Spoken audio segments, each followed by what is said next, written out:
It's now my privilege to introduce your moderator today, David Abrams. David's short stories have appeared in Esquire, Narrative, Connecticut Review, the Greensboro Review, the Missouri Review, the North Dakota Review. Have I left any states out? And many other literary quarterlies.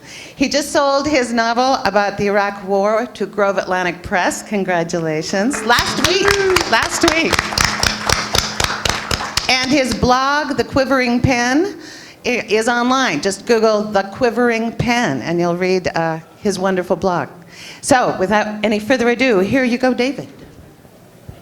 Thanks, Kim. I'm going to go back in here.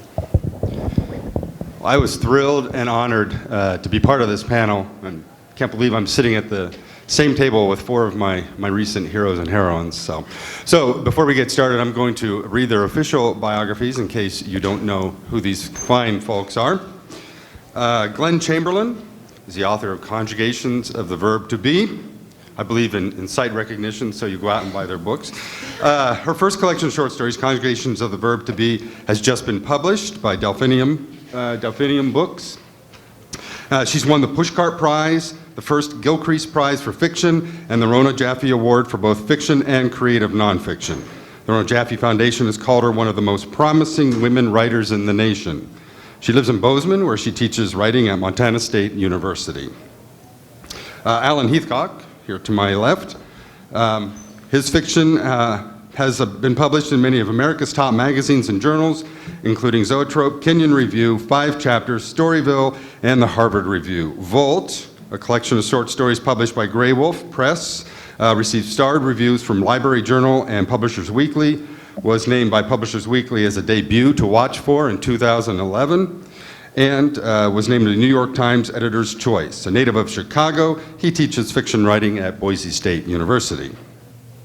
Shann Ray, another Grey Wolf. I should say we have, our panel is kind of a Grey Wolf +1 panel today. So. But really, Grey Wolf is a great press. And if Glen's collection is any indication, Delphinium is too. So back to Shann Ray, American Masculine by Grey Wolf. He holds a PhD in psychology from the University of Alberta. His work has appeared in McSweeney's, Narrative Magazine, Story Quarterly, and other publications. He played college basketball at Montana State University and Pepperdine University. And he played professional basketball in Germany. He lives with his wife and 3 daughters in Spokane, where he teaches leadership and forgiveness studies at Gonzaga University. And last but certainly not least, Melanie Ray Thon has 2 new works out this year, the novel Voice of the River and the short story collection In This Light. She's also the author of the novel Sweethearts, Meteors in August, and Iona Moon, and the collections Girls in the Grass and First Body. Thon lives in Salt Lake City, where she teaches in the creative writing and environmental humanities programs at the University of Utah. So there you are, ladies and gentlemen, our 4 panelists for today. Let's give them a round of applause before we start.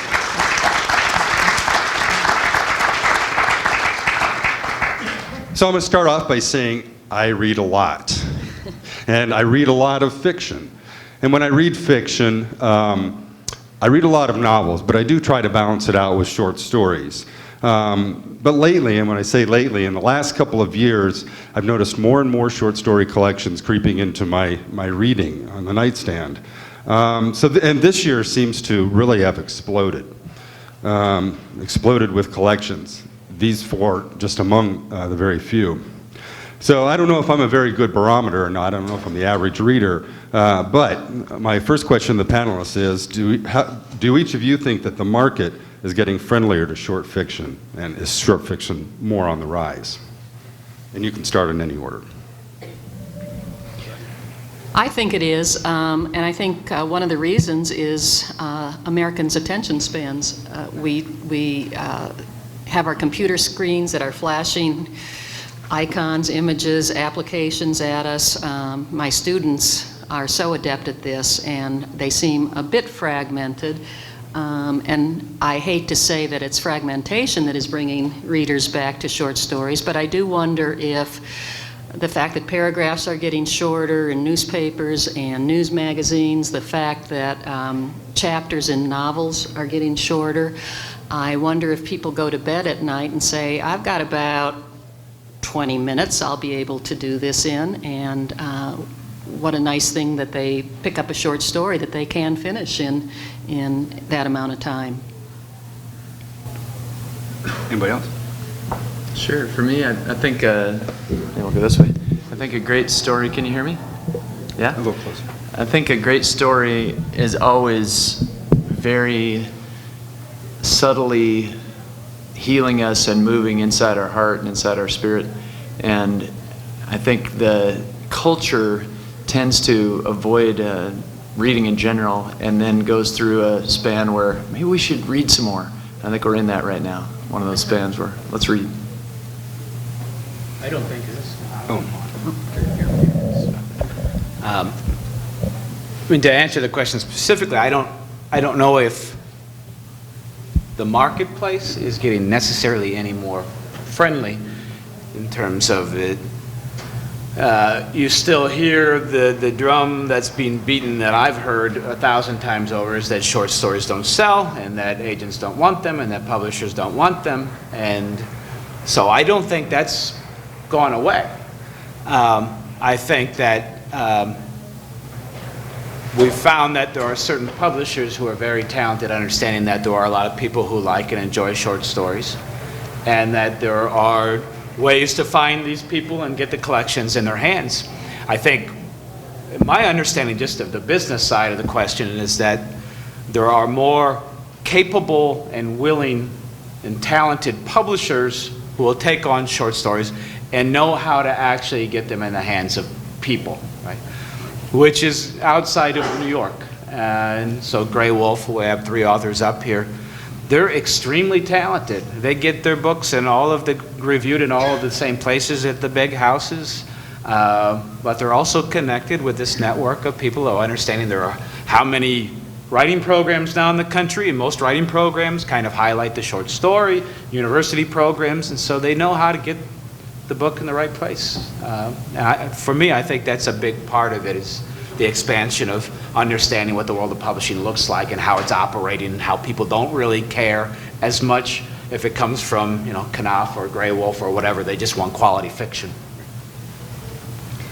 I think new media, as much as we fear it, has really changed reading in general, that there's just so much more news about books coming out, your blog being one great example, but also I think we're gaining a new readership all the time through stories being published online, and as much as we all worry about the fall of the book, that something really quite miraculous is happening. So I'm curious, Alan. Died again. I'm curious, Alan brought up some of the marketability, and 3 of you are debut, I won't say debut short story writers, but these are your first books to come out. So how did you, what was the reaction from agents, publishers, or whatever? How did that kind of tell us your story of how you came to get your first book was a collection of short stories, which, we all know is not the right way to do it. Well, I had an agent at one time who's a very fine agent, and kept asking me when my novel was going to be done. And I was working on novels that kept falling to pieces into short stories, and I kept publishing short stories, and I had a feeling that a book of short stories would probably be around before a novel did. This particular agent had no interest in a collection of stories at all. So along comes another agent who is very interested in my short stories and says, well, if you come on with me, I will not only champion your work, I'll help you publish your work. I love short stories. I love what you're doing with short stories. And from there, so I obviously went with this agent who's exceptionally talented and smart and understands the market of how to get your short stories seen and recognized. And from there, again, my agent being very, very smart, said there is nobody in the country, this is her and I believe it, who is publishing short stories in a more effective way than Grey Wolf Press. And so we said we're going to send our manuscript there, and the winds blew right for me. And we've been off to the races. Well, on bad days, I thought, I'll get this collection published posthumously. And on good days, it's like, and maybe that's a really good marketing ploy.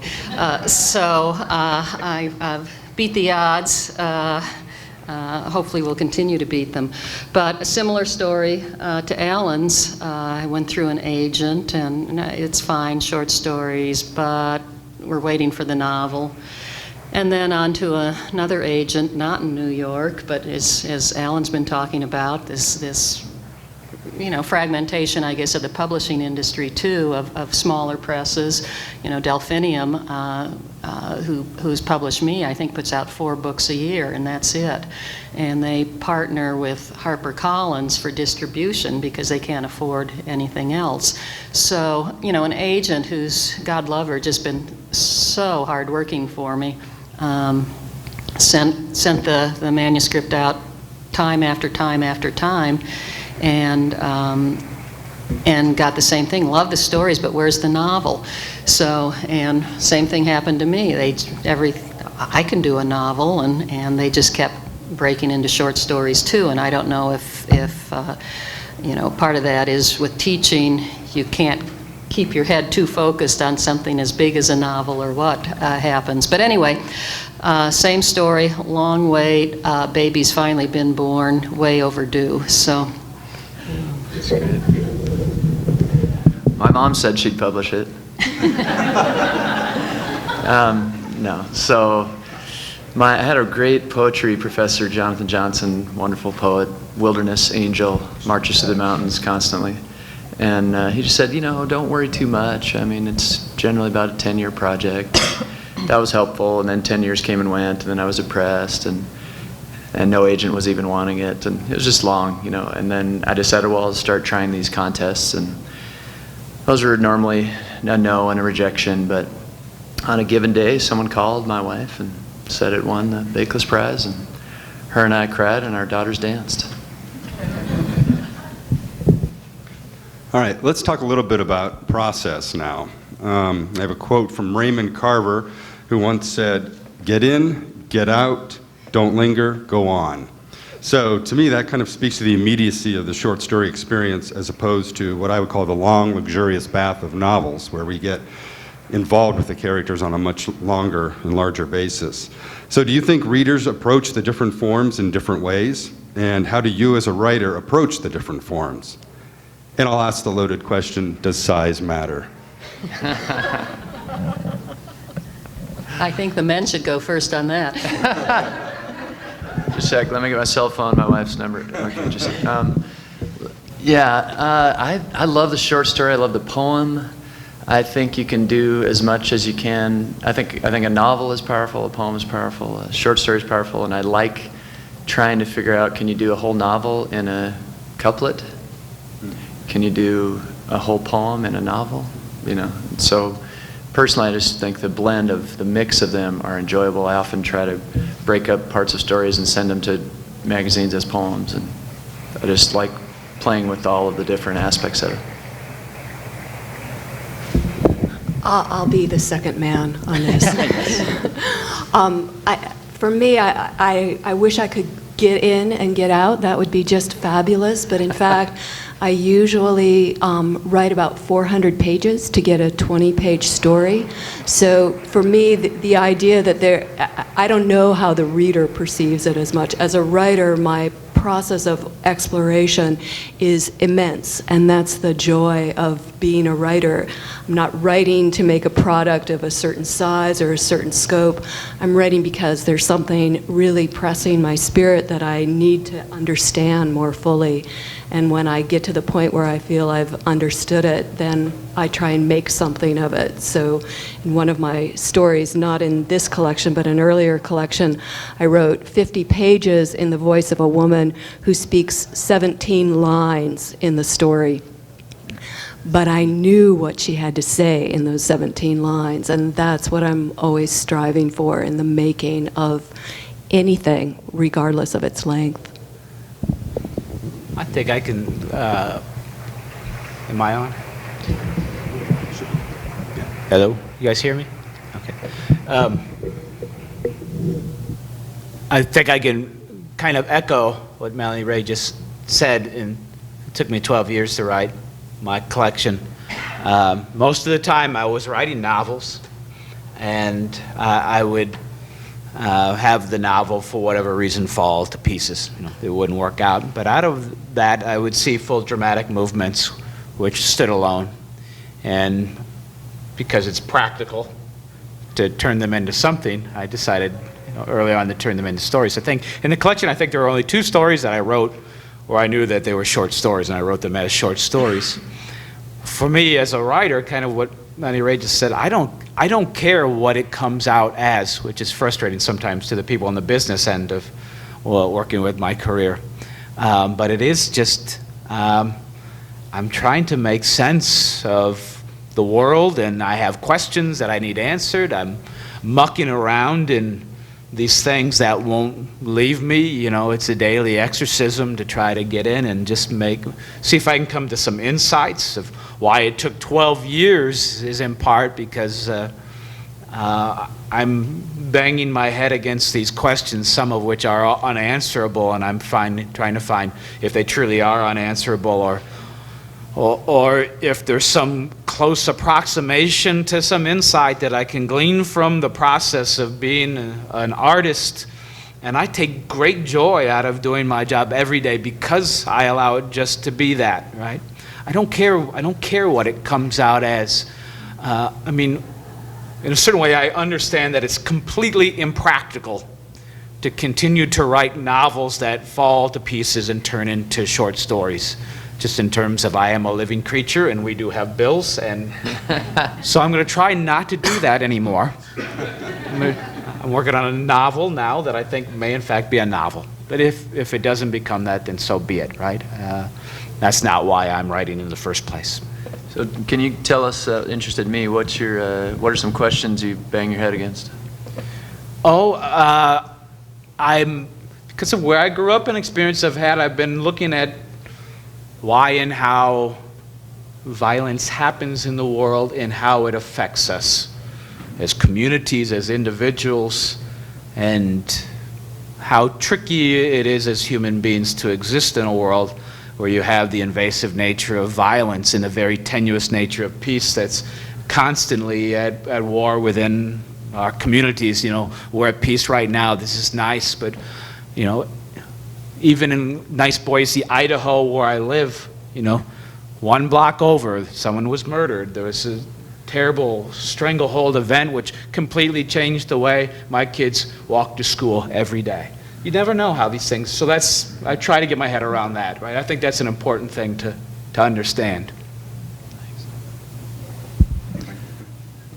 One of the nice things about short stories, just again what Alan is saying, is exploring an idea. And for example, in the collection I have, 3 of those stories, well, they come from various places. You know, an image arrives, and then somebody tells you an anecdote, and things start to collide, and you put them together. But there's, for me, always an exploration of an idea. So 3 of the stories, for example, are exploring what happens when people keep secrets. Is it good? Is it bad? Can keeping secrets be an honorable thing? Do they backfire on you? And the short story allows you to explore these ideas in different ways. And I think, since I haven't ever written a successful novel, I don't know if you have that kind of liberty when you're writing a novel. So I appreciate the freedom that the form allows me as much as anything. I also, you know, we've been talking back and forth, all of us, online lately as we thought about sitting here today. And if you want to analogize a short story, to me it's like a snapshot in a photo album, and there's all this white around it. And you really don't know what's in the white. You know, my family has tons of albums, and my mother keeps them orderly. Our pictures are in boxes, but hers are in albums. But she also has, well, we now have 16 millimeter film of my family, 3 generations of people on film. And it's like you can watch people, not through a whole day, but through my aunt's 6th birthday party in 1928 or whatever it is. And so you can see expressions, you can see people connecting in ways, and the short story remains this separate little photo moment, I guess, and then you can leave it and move on to the next photo in the album. So I like short stories for that. Anybody else have any analogies of the short story that they want to share? Because I know we were talking about it. I don't have an analogy, but I will say I think one part of it is, again, we were having this conversation prior to coming here today of trying to get our heads. Wonderful. You guys missed it. It was great. It's up on the Humanities Roundtable still. It's a bunch of bullshit. It wasn't wonderful. Yeah. I just got 20 trying bucks to from get 20 Heathcock. Thank you. I promise everybody if someone started a fight during our panel, I'd give them 20 bucks. 'Cause I always think these things are kind you. of boring and dry and academic, right? I was hoping David would come down here and start. You might get 5. That was $5 maybe. Okay. I'm not going to give you 20 for that. But I think readers require the same stuff from if it's a poem or if it's a short story or if it's a novel or novella. I think the readers, if you read something and you're powerfully moved by it, if you're made to view the world in a way that you haven't seen before, if you're, kind of fall in love with the value of language again and how it operates in our lives. I mean, this is kind of a note towards, it sounds like I'm arguing for other forms, but it's towards short stories. I think there's this big myth that I think we can all dispel with our collections, that there's this powerful thing that you can get from a novel, right? And that novels are so popular because they generate this thing for people. I just don't find that to be true. I mean, accurate. I think it's a fallacy that's played up far too often. And that people should be reading poetry, and people should be reading novels, and people should be reading novellas. And I speak for myself. Many of the most powerful, profound things that have entered my life, I count them as experiences, have come from all the different formats. And really, if I do my top 20, many of them, probably 6 or 7 of them, have come from short stories that have meant as much to me as, the longest of novels. I want to jump in on that. I had the chance last night to meet Bonnie Jo, who will be reading tonight. I'm glad she's here. And we were just talking about, I was with my 3 daughters in Target, and the 2 youngest daughters, 6 and 9, they want as much time as possible to look at the toy aisle. So I sat down with my 14-year-old and read Bonnie Jo's story, The Inventor, just sitting on the shelf there, me and my 14-year-old. And we had a beautiful time together, even though that's a tough story and has some really tough stuff in it. And then had a great time for another 15 minutes after that talking. And I don't think that, you can't do that with a novel, And I knew I would be carrying that book around that day, and that developed out of that, which I think is really profound, And tough questions, tough conversations. And we got done, and the 2 young ones are still like, I want 20 more minutes. I'm like, oh, we have to go. And that was probably a profound experience for your daughter that she'll carry with you too. So Great. that's nice. Before we get too much farther, I want to open up the floor to questions from the audience. So if you have anything that you want to ask of these fine writers, now's your chance. Yes?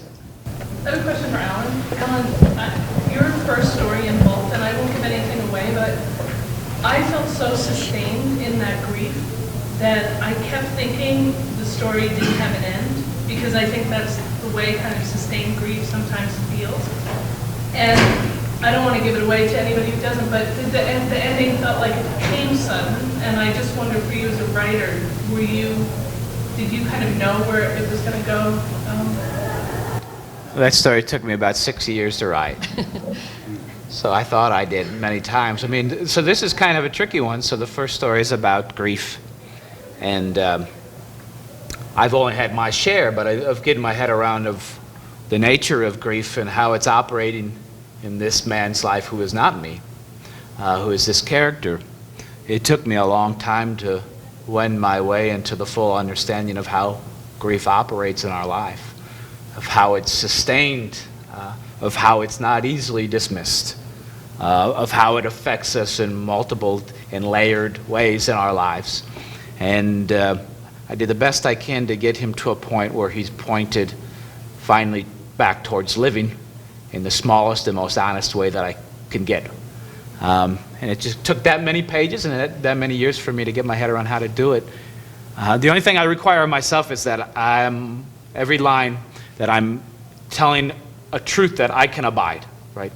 That if an interviewer asks me about it, I'm like, I believe this is the way it is.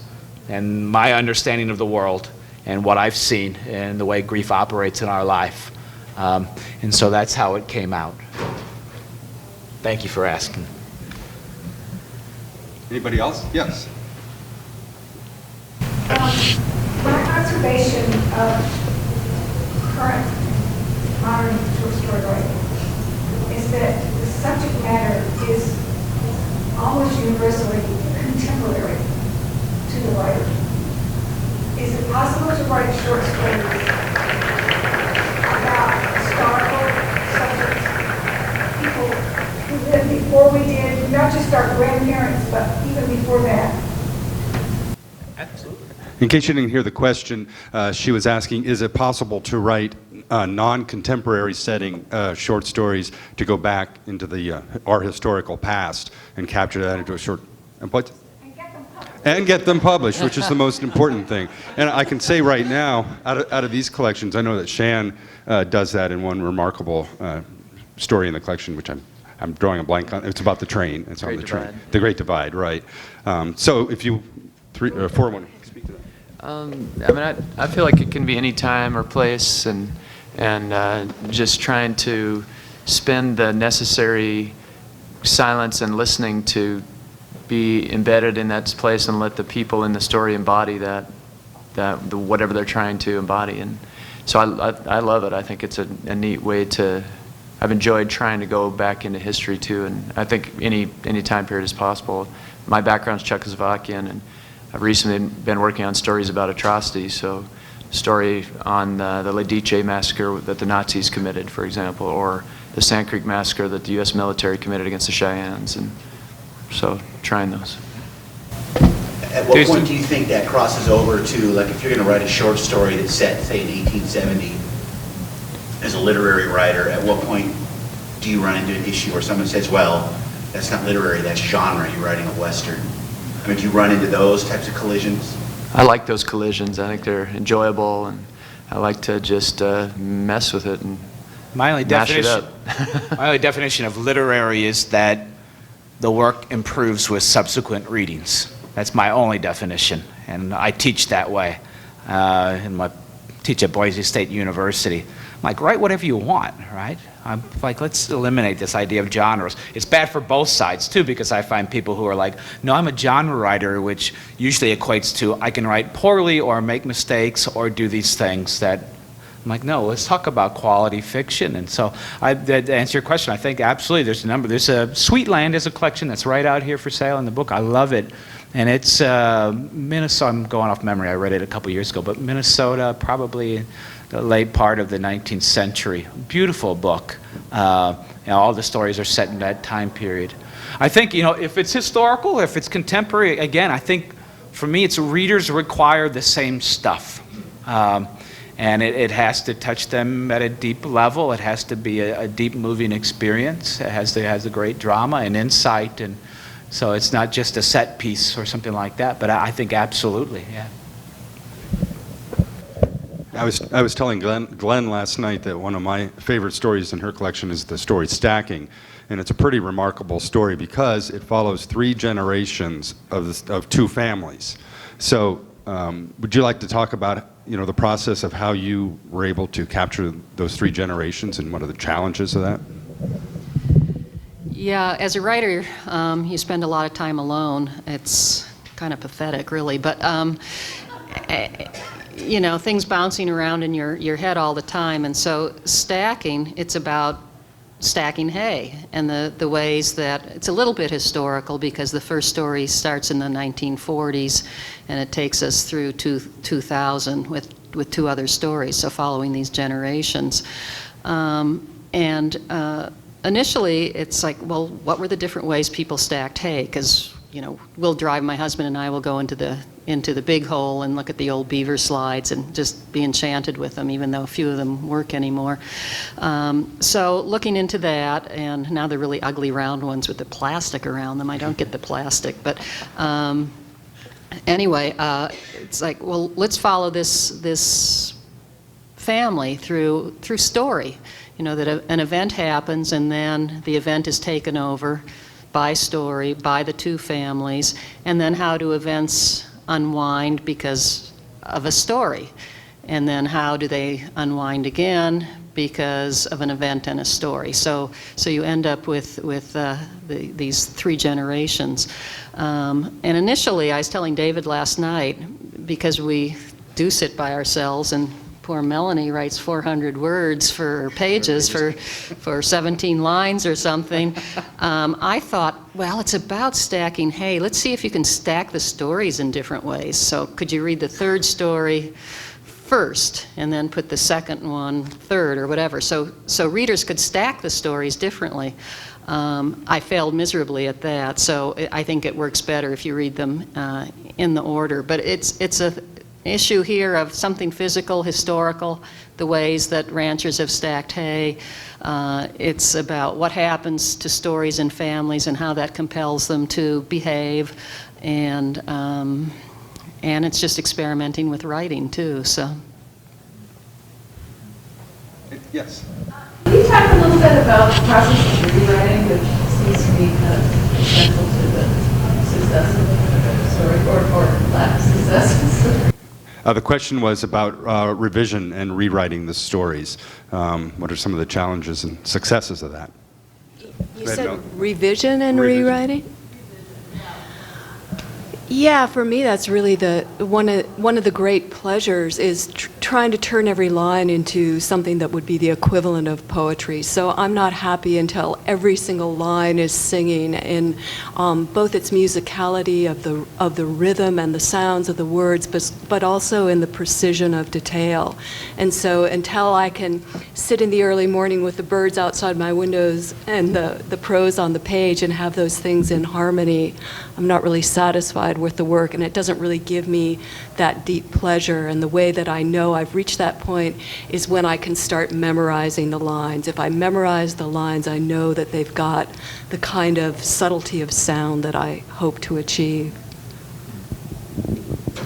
I think a story is, when I think of it that way, I think of it like a good body, and it has muscle and tension and kindness and ferocity and tenderness, and I like to just carry around a story like I carried my daughters, or there's all kinds of stuff that happens between the spaces of the beginning of a story and the end, which might be, I know all of us have had stories that are 5 or 10 years in the making, and that's okay. You put them down and coming back to them, and then this different type of tension results. And I remember one story where I put a central element into it, which was a story about love between fathers and daughters, but it was just slack, And then I remembered my friend on the reservation who was knifed to death with multiple knife wounds, and I just put that little moment in the middle of the story, and it just made it blow up a little bit. And that took 6 years to think about that. I'll do anything to keep my students engaged. I teach freshmen quite often, just in freshman writing classes, and how can you keep them excited? So sex always does it. So I always tell my students that writing is like sex. That you've got conception, and that's a lot of fun. You've got a draft maybe, but it's the next 9 months of gestation that are the important times, nurturing that story and praying it has 2 eyes and 2 arms and 2 legs and doing all these things. And it's a painful, long process. But when you're finished, and you've done all these things, I, like Melanie, read out loud incessantly. You go away from a story and you're not in the same mood anymore. So I read out loud till I get myself back in the mood, and I can correct sentences and change words and think about throwing a detail in. And it takes a long time. I mean, a baby's 9 months, and obviously we've got 6-year-old gestation periods, so, or 6 years long. So there is a lot of revision, and it is well worth it. And I actually think it's more fun than conception. So. I think for me, just adding something that hasn't been said is, kind of with my teaching this semester, I brought it all the way back kind of to the most basic thing, which is also for me the most difficult thing, is what am I trying to communicate? Like I'm not just playing dolls, right? I'm not just, and then they say this, and then they say this, oh, right, and fun things happen. Like ultimately this unit, which we're calling a short story, is designed to be read, the short story most of the time in one sitting. I am designing every detail. I'm designing every line of dialogue so that the reader can accumulate some understanding, conscious, subconscious, whatever, some understanding that I'm trying to communicate something to them. It's a unit of communication. I think what takes me and this blows my students' minds, because they never start, thinking about, what am I trying to say? What do you mean? They like, what are you trying to say? I ask that question to my students, and 9 times out of 10, they start telling me what the plot is of the story. Well, the guy goes into the store, and then the robber, no, why are you interested in telling that story? What does that story mean?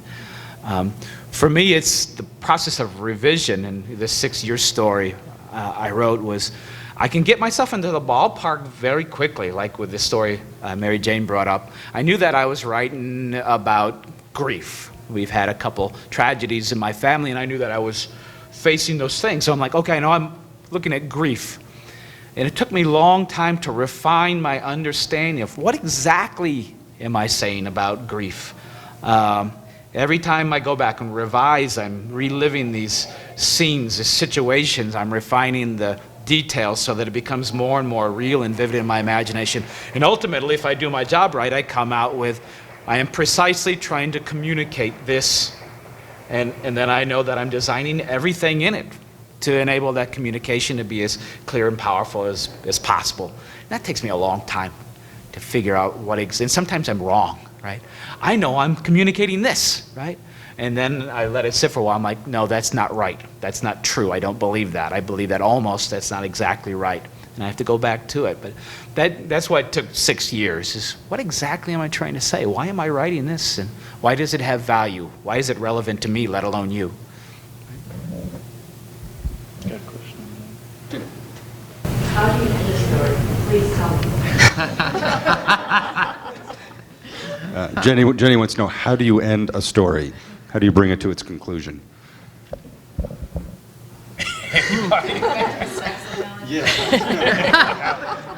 Get in, get out, don't linger, right? I wish in that way writing was like sex, right? It'd be over real fast. I would have written several books in that case.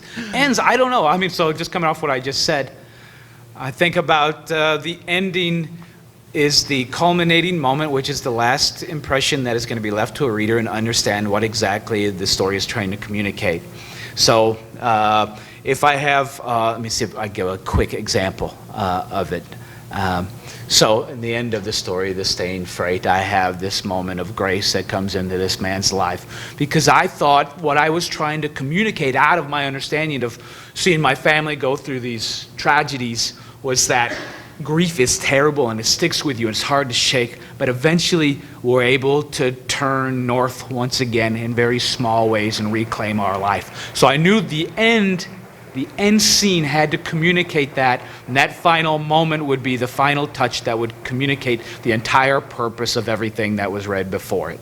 So I think about that. It's my final chance to make my statement of what they're reading. If I knew how to end a story, I wouldn't be doing all these pages of explorations. But I guess, I think often, why would I want to end the story? If I've entered a place that's really miraculous for me to be exploring, why am I in such a hurry to finish it? So I think there's that external pressure of, I have to sell this, I have to finish this, I have to get on to the next thing, which we impose on ourselves, and which also comes from dealing with a market economy rather than a gift economy. But if I think that stories are a gift being given to me that I then give to somebody else for them to transform through their own vision and to go on giving in some new way to others in the world, then there's no rush to finish. That sometimes I just have to wait until I understand it fully enough to let it go into that world. I love endings. I think they're gorgeous, small miracles, and so I personally pick up Melanie's book, Glen's book, Al's book, and look at their endings and love them and just taste those endings. And I have people that I love their endings, a lot of writers that I think that's wow. And I try to sometimes I just sit and read endings through the whole book of short stories to pick up the endings. You have a really sweet ending too, Shann. Now, thank you. I appreciate it. Was that okay? That was kind of relational. I appreciate it. That's all right. There's a man back here whose head is... Yes. A gentleman. You guys kind of touched on empathy yesterday in your panel, and I wonder if you could expand on that a little bit, especially when you're writing about characters that have done something like killing somebody with a tire iron. Say the question. What's the question again? The question was about empathy, right?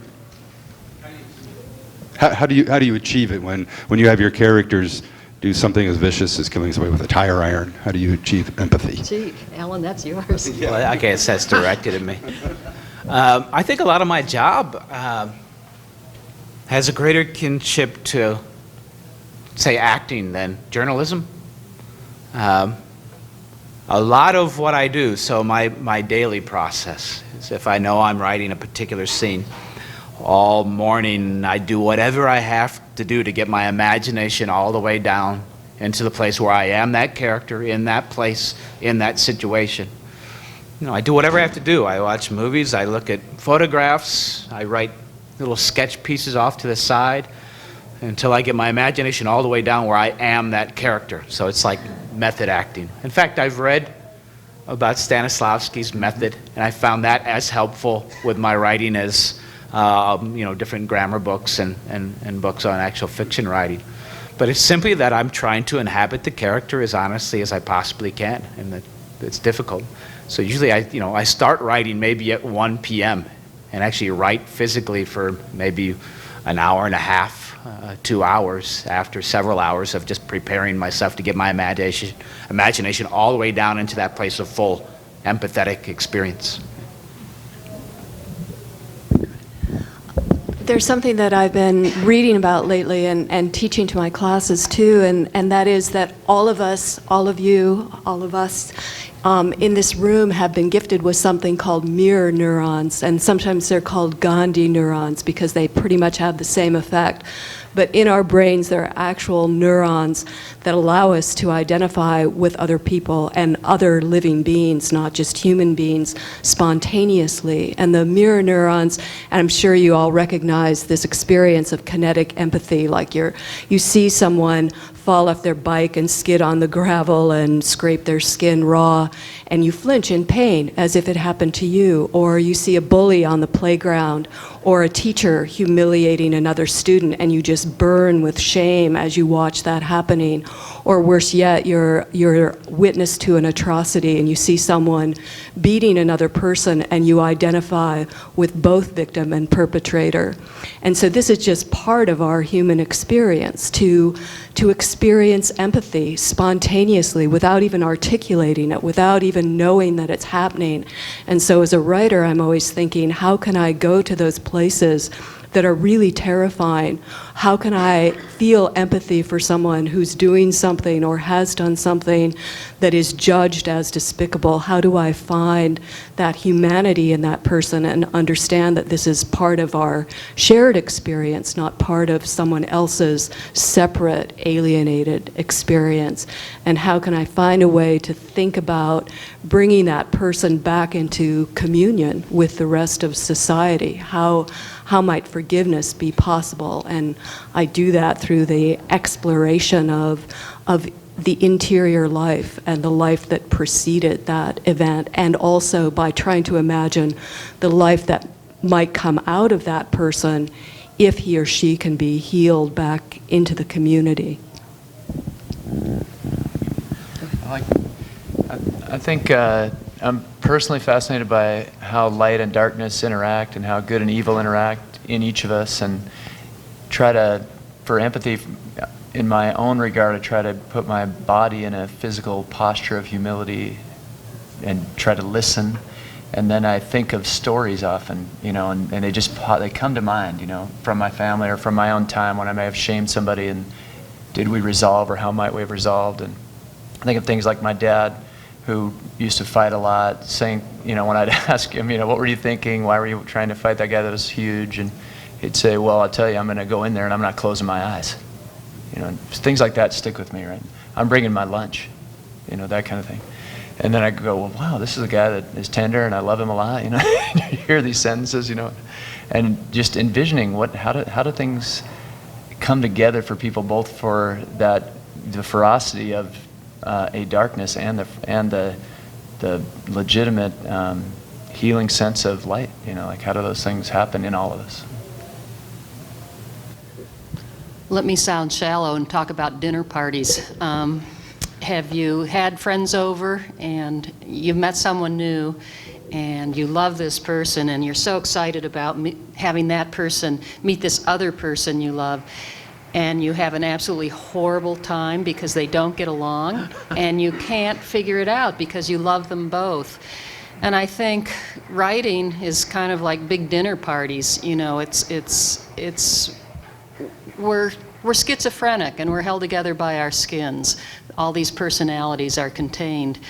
And so, writing, I think it's a way for us to, we all seem like civilized people up here, but I think it's a way. You haven't been with us enough. I haven't been. I heard some pretty. You've seen what Al did last night. Yeah, these threats of violence at this table for today, but writing is a chance for us to release that part of us, that character that we don't like very much, and say, oh my gosh, that's me too. The dinner parties I've been throwing are much too civilized. I should be someplace else because I've lit this character out for the day. And if we like ourselves at all, we have to like that aspect of ourselves as well, or at least accept that and begin to understand it. And I think that's where empathy comes from. I think it might be a very selfish act rather than a very generous act. And sometimes just let it destroy itself, like Revolutionary Road, for example. Any other questions? Anybody? Yes, go ahead. You mentioned a few times the aspect of your body while you're writing, and I think you mean that in a more profound sense than just here you are in your body writing. Do you feel like you write with your whole body? That's a good question. Do I write with my whole body? Or you can answer any Right. variation of that Yeah. question that occurs to you. Bonnie Joe just asked if I write with my whole. Do I feel like I write with my whole body? And Al said, "What's a humble posture?" But, yeah. So I mean, there's a lot of quietness in the given writing, but using the body, what I think about is the walk that I got to take. Just the graciousness to have a walk with Melanie this morning along the river, and what's that? That comes into my awareness and reminded me of landscapes and rivers and moments in rivers and so there's kind of an awareness for me, trying to have an awareness of the body, how it is with others, what's the closeness, what's the distance, and so I think I write with it, but not I don't think about it right when I'm sitting down and writing. It's more it comes to the moment from before, and then a humble posture is on your knees or laying flat on the ground in the form of a cross or lots of different types of things, you know. It's like Melanie was talking about the neurons and the natural empathetic reactions that we have. I think these are physical reactions. I find writing to be very physical. I mean, after it, you know, there are some scenes I know that are coming up I have to write in certain books, and I just almost dread putting myself through them because, you know, I was writing one the other day, and I was just exhausted by the time, you know, my kids came home from school. I had to quick switch out and get some snacks after I'd been a fight on a mountainside and weeping, you know, in my imaginative life, which registers with me, you know, far beyond imagination. It's a very physical thing. It registers with me. Lots of times when I'm writing about very tragic things, I find myself actually literally crying and feeling the, you know, after I write a really tough scene, I find my face will break out the next day, you know, or whatever, these physical manifestations. Somehow I recognize that if I've done my work correctly, that I'm a mess somehow. I can tell you on the other side of the spectrum, me as a reader, after reading some of your short stories, Alan and all of you, the reaction to me has been physical, you know. I've had to put your books down, walk around the room, pace around the room just to shake off the energy. So it's a tribute to you. Any other questions? Okay, so I urge you to go out to the bookstore table right now. If you don't already own the copies of their books, please buy them, and then you will find, after you read them, that the short story is far from dead. Okay. Thank you all for coming, and thanks to the panelists. Glen and Al are going to stage a fight up on the second level in 15 minutes.